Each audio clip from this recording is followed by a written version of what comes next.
Japan Bharat को दोस्ती का तोहफा देने जा रहा है। ये तोहफा है 2 शिकानसेन ट्रेन सेट। इन ट्रेनों का उपयोग Mumbai Ahmedabad high speed rail corridor के निरीक्षण के लिए किया जाएगा, जिनके 2026 तक भारत पहुंचने की उम्मीद है। जापान भारत को दोस्ती का तोहफा देगा। ये भारत को 2 शिकानसेन ट्रेन सेट देगा। ये ट्रेनें E5 और E3 मॉडल की होंगी। इन ट्रेनों का इस्तेमाल Mumbai Ahmedabad high speed rail corridor के निरीक्षण के लिए होगा। अभी इस कॉरिडोर का काम चल रहा है।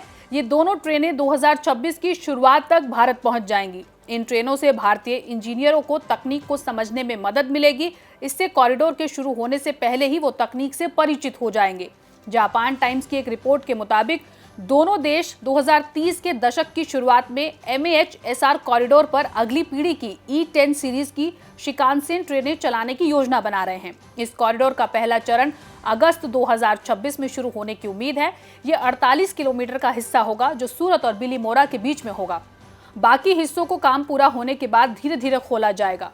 मुंबई महानगर में सुरंग बनाने का काम कम से कम 5 साल तक चलेगा, इसलिए महाराष्ट्र में बुलेट ट्रेन प्रोजेक्ट के 2030 या उसके बाद शुरू होने की उम्मीद है।